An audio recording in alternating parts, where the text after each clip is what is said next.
Good morning. The Platform for the Defence of Transport has decided to call off their indefinite strike. The protest started on Sunday at midnight. In early November, the platform announced the strike at the national level. The mobilisation had little follow-up on its first day. In a statement, the platform said it had received thousands of calls from its partners about drivers not supporting the strike.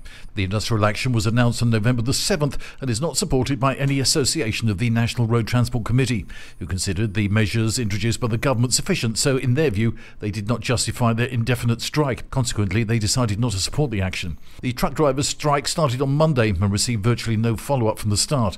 The previous strike in March this year cost the sector some €600 million a day. Germany and Spain are planning to train thousands of Ukrainian troops under an EU programme to help bolster Kiev's fight back against Russia, so officials announced yesterday. Their assistance adds to announcements already given by other EU countries that they will train Ukrainian soldiers on their territories. The European Union is launching its largest ever military training mission, aimed at preparing an initial 15,000 Ukrainian troops for the battlefield. The main hub for the mission will be in Ukraine's EU neighbour Poland, with secondary headquarters set up in Germany. The Defence Minister, Margarita Robles, said Spain would train 400 troops every 2 months, with a total capacity of 2,400 a year. She said facilities had already been put in place at a training facility in Toledo to house the troops.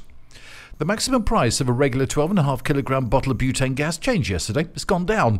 Nobody should now pay more than €18.85 for their orange cylinder, as the price has dropped by 4.96%. The reduction has been applied because the cost of raw materials has dropped by 10% in the past 2 months. Despite freight costs rising by 24%, and the dollar has continued to appreciate against the euro, according to figures from the Ministry of Ecological Transition.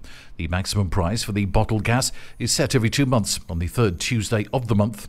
And the Consumer Price Index rose 0.3 from October, suddenly falling 1.6 points year on year to 7.3%. That's the lowest inflation figure since January.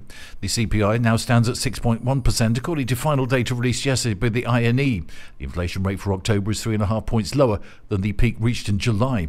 With October's moderation, inflation sees 3 consecutive months of annualised declines. That's the latest from TRE. I'm Bob James.